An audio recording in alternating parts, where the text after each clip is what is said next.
Hurmatlı tuğanlar, bugün biz gelip bir yerde çoğulduğumuzun sebebi Madımarov Adakan Kisembayev'in kayra surak berüsüne narazılık menen gelip qooptanıp mine bu şunday жақшы mezgilde kayra surak anın üstüne surak жүрgüzgönünde biz qooptanıp gelip narazılık menen gelip oturabız.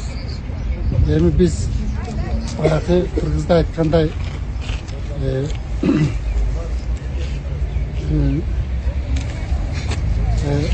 azыр aytkanın oğuz jaman, ilaganın gözü jaman degендей bolup kaldığı degen maksatla turabız. Şunday bizdin Kırgızstan önügüsüne çoң salым koşat dep biz niyetlenip çıkıp oturabız. Урматтуу туугандар, биз азыр мынау отурган жыйналган эл көпчүлүк Өзгөн районунун акимчилигинин жанында топтолдук. Топтолгонун себеби бир эле маселе. Эмне үчүн Бишкекте 2-3 күндөн бери жогорку кеңештин депутаты Adakan Kisembayevич Madımarovду кайра чакырып, иштете койбой, иш убагында чакырып, убактысын алып, кайра чакырып атат. Бийликтин максаты эмне? Биз билгибиз келет. Эмне ошол 15 жыл мурдагы болгон ишти шултоо кылып, ага иш козгойм деп атабы. Ачыгын айтсын. Бул иш жөнүндө канча мамлекетте белгилүү кишилердин айтканы бар. Эмне үчүн аларды угуп койбойт? Президенттин өзүнүн айтканы бар. Бул эмне деген? Бул юридикалык күчү жок деген. Ошондой эле билебиз биз. Өзгөндө чоң жыйын болгондо президент келип Madımarov жөнүндө кандай пикир айткан. Аны билебиз. А бүгүнкү эмне болуп атат? Тетириш. Биз түшүнбөй атабыз. Биз тынчсызданып атабыз. Ошон үчүн жыйналып атабыз. Мына жерде келген 4-5 айылдын өкүлдөрү гана турат. Калгандарын келтирбей, мына бүгүн акимге кайрылып коелу дедик. Азыр акимге да кирип, жазуу жүзүндөгү биздин талабыбызды беребиз. Биздин каалаганыбыз бирөө гана. Жогорку кеңештин депутаттарын иш убагында козгоп, убактысын албастан, аларга мүмкүнчүлүк берсин, иштесин алар, ишин кылсын. Эл ишенип иштесин деп жөнөткөн. Мындай болбогон эч бир чындыкка окшобогон ишти токтотуш керек. Биз ушуну талап кылабыз. Мен айтайын деген ушул. Садырукам, sen ушул Садыр баланы кабылдайган калк сени түрмөдөн чыгарып, кандыкка отургузуп койду эле айланайын. Sen ушул Адака менен бир жакадан баш чыгарып, бир жеңден кол чыгарып, мен энелик сөзүмдү айтайын.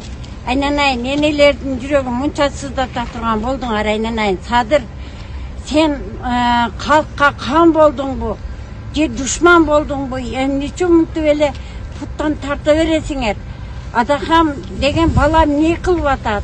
Андан бери андан бери канча президенттер кетти, канча немелер кетти. Ошол убагында эмне үчүн чукулбады, эмне үчүн айтылбады? Эмайланан Садыр, канды Кудай урарда өз элине жоголот дебегин. Sen дагы кыргыздын баласысың, сени дагы биз сага ишенип, бүт дүйнөдөгө бизге президент болот деп көтөрдүк. Эми ушул мынау неме менен Адакан менен бир жакадан баш чыгарбасаң, бизге окшогон энелерди мынча зыркыратасың, айнанайын. Мен өтө уялам ушу Кыргызстанда. Ушул немелерди өлтүрүп алып деле, өлтүрүп, бала чакаларды өлтүрүп, мына Кыргыздын батыры дегенден уялам мен. Эмне деген жакшылык? Мына биздин кыргыздар качан биримиздикке келесиңер, айланайындар. Энелерди зыркыратпагылачы, сыздатпагылачы, айланайындар. Садыр, эсиңе келгин. Садыр, овчеркаларыңды байлап койгун. Атты ону түштей бербесин. Тынч иштеткин, Садыр. Элим тынч болсун, журтум тынч болсун деп биз үчүн кан болдуң сен. Биз үчүн эме болгон болсоң, Адакан менен мен айткандай ынтымакка келгин. Келбесең биз дагы сүйлөшөбүз сен менен. Сен отурган жерге жете алса керек, окшомунай энелер. Кадыр Нуркожоевич, жана Камчыбек Ташиевич, сіздерге қайырлы тілек. Біз шайлаған талапкер ушу Адахам Мадумаровты қачан тынч қоясыңар? Біздің жоғарғы кеңешке өткөрүп, ушу жоғарғы кеңештен түзүнгүрөлү десек, дагы буга тосуулар болот. Качанга чейин ушул нерсени коесуңар? Бир тынчтык бербесеңер ушул балага, иштесин эле. Канча жыл дагы иш бербей коюп жүрдүңөр. Мына эми элдин жүзү келди, эми элдин үнү кулат парламентте десек, дагы мынантип пут тосутасыңар. Оразайым экөөнө тең пут тосконуңарды коюп, ушулар парламентке баргандан кийин элдин жүзү болуп иштеп аткандан кийин тынч койбойсуңарбы? Карапайым эл шайлагандан кийин ушу карапайым элди эмне кайра тынч койбой ушинтип питик микент дегендерди чыга беребизби? Ушуну заманыбыз тынч болсун десеңиздер, ушу Адахам Мадумаровду тынч коюп, ушу парламентте биргелешип иш алып баргыла. Ушуну гана суранып кетебиз карапайым элдин атынан. Бизден жогорку бийликте отурган болормандар. Мен биринчиден айтып кетейин дегеним, Мадумаров Адахам Кимсанбаевдин артында ел бар экенин унутпаңыздар. Мадумаровдон соң келип элди басып атат. Чыкпагыла, баспагыла, иштекенин кереги жок деп. Бирок ого эл чыдабастан мынантип көтөрүлүп чыгып атат. Бул чекеси, бул башталышы. Эгерде Мадумаровго дагы бир туура эмес, мыйзамсыз иштерди кылсаңыздар, эл көтөрүлүшүн, Мадумаровдун аркасында эли колдоп турган эч качан унутпаңыздар. Экинчи айтып кете турган нерсе, Бактиек Калмаматовду күнөөсү жок кармап отурасыңар. Урматтуу Садыр Жапаров, ушул биздин чыган инсандарыбызды апарып түрмөгө отургузуп койгондун ордуна, ошол биздин инсандарды чыгарып, ошонун акылын пайдаланып, Кыргызстанга ушул жакшы ак эмгегин кылып берсин, ошо балдарды чыгаргыла. Биздин чыканактай болгон кызыбыз Оразайым Нарматованы эмне себептен алып барып, эмне себептен суракка чакыртасыңар кайра-кайра? Дипломду бир жакшынакай таптаза дипломду өзүңүздөр ичара сүйлөшүп алып туруп, ал жерде 11-классы бүткөн аттестаты жок экен деген каякта бир жалган маалыматтар менен ушу чыканактай кызга дагы путтосларды кылтасыңар. Бул кыздын эмне жамандыгы тийди силерге? Бир баш көтөрүп эле Кыргызстандын элим үчүн, жерим үчүн деп баш көтөрүп сүйлөгөн инсандын баардыгын суракка тартып, алдын алып барып камап койдуңуздар. Бул эмне деген жакшылык? Илгери биздин Манас атабыздагы 40 чоросын, ушундай 40 чоросын арасынан чыгып, Манастын айыбын айткан адамдарга жаза берген эмес. Бул илгертен ата бабабыздан калып келатат. Анан кече күнү хан болуп алып, мыйзамсыз түрдө келип бийликке отуруп алып, анан бүгүн мыйзамсыз иштерди жасай бересиздер, мындай мыйзамсыз иштерге токтоткула эми болду. Добрый день, граждане Кыргызстана. Я Сариф Абдумалик. Почему я здесь?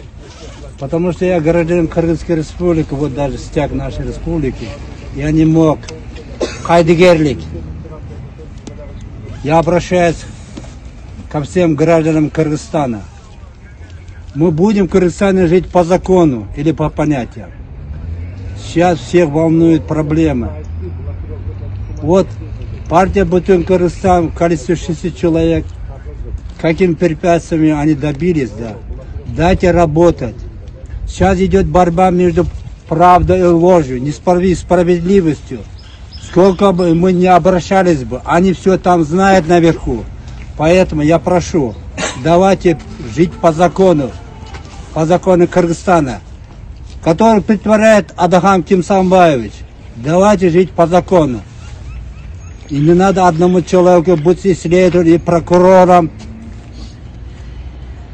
Все одно. Поэтому я прошу, даже требую, да, прекратить гонение всех политических все, пусть политические гонения будут прекращены, пусть у нас будут открытые взгляды. Так что люди, вставайте с дивана, төшектен тургула, уйкудан тургула, өзүң пикирин акыйкат үчүн тургула, качан уктай беребиз. Бизди эч ким бирөө алып келбейт да эме кылбайт, өзүбүз кылабыз. Бир эме кино айтат, мне за отчизну обидно дейт, мен мамлекетке мен эме болуп атат. Туугандар, калыс үчүн, акыйкат үчүн өзүңөр күрөшкүлө.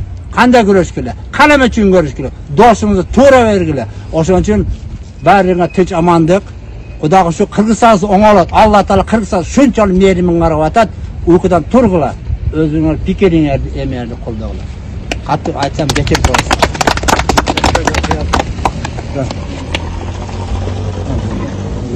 Садыр Жапаров, Камчек Ташиев.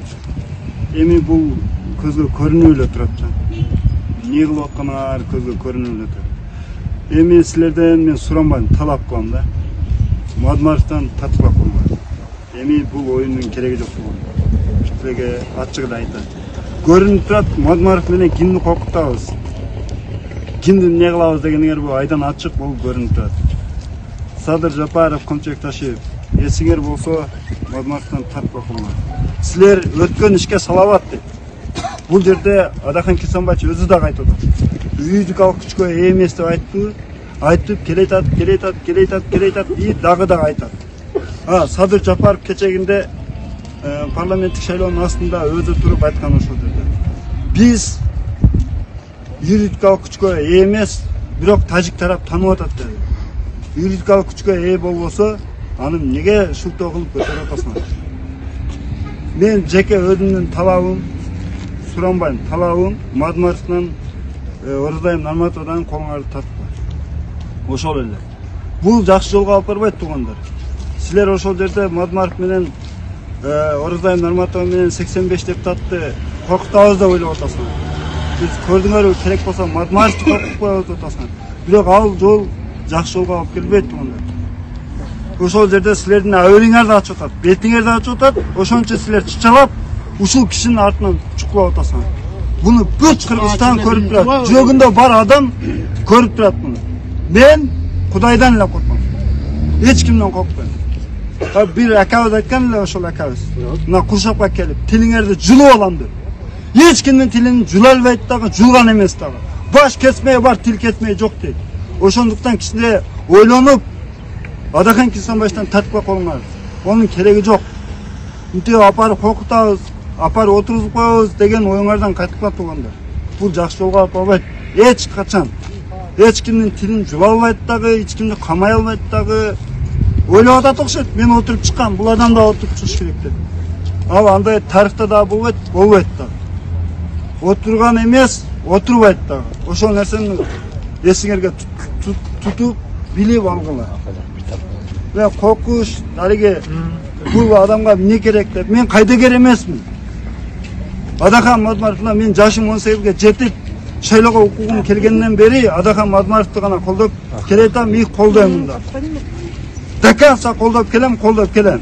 Dakansa dese, Japarov'un adamlarından kende böyle kolbağla. Men mınday aytam, oşo jerdegilerin barını tartıkla kolunlar. Bu Адахан Кесанбаевич нені айтып отыр? Ошол жерде 3 жолу сессия болду. 3 жолу тең силерге ошол жерде айтты. Саат 10-да баштайлы деди. 10-га 5 мүнөт калганда кел ошол жерге деди. 6 жаштагы, 7 жаштагы балдар 7:30 мектепке барып атат деди. Ошол сөзгө чычалап атасыңар. Дагы ошол жерде туруп, элдин элегинен өтүп келген инсандарга атырылбасын деген үчүн Камчек Ташиев чычалап атат. Билип турам мен бул нерсени. Ошондуктан урматтуу деп айтпайм мен силерди. Садыр Жапаров, Камчек Ташиев, колуңарды тартып дагы эсиңер барда этиңерди жыйгыла. Бул жакшы жолго алып келбейт. Мына кечеги кошуна өлкөдөгү ОДПКга арам жардам бере албайт. Мен мындай эле айтам. Эч ким жардам бере албайт. Бирок тартып колуңарды. Бир токкан болсо жаман токкойт. Тартып колуңарды. Өзү бар жок нерсе кымбат болуп, мынерден болуп, зорго турат. Безинин кымбат, жейин десең эт кымбат, унун кымбат. Светтин кымбат, бар жок нерсе кымбат болуп турат. Элдин кыжырына тийбегиле. Ошол жердеги Жеңиш Молдокматовдун колдоочулары дагы бар. Камаматовдун да колдоочулары бар. Эгерде ошолор дагы токуп кеткен болсо, Кудай сактасын. Ошол сиздин Алым Кадыр Бешеналиев деген досуңуз айтмакчы, революция болуп кетиши мүмкүн. Революцияны ким кылды? Жапаров өзү кылды деп интервьюда айтып атат. Жеңиш Молдокматов ошолор барып отурат. Ким революцияны кылганы айдын ачык айтылып, неде көрүнүп турат. Мен милициясынан да коркпойм. Апарып отургузуп койсун, чындык үчүн мен бар жок нерсени кылышка даярмын. Бирок Кыргызстанда чындык ойнош керек. Чындык ойнош керек. Агы билет бирок сынбайт. Тартпа колуңар.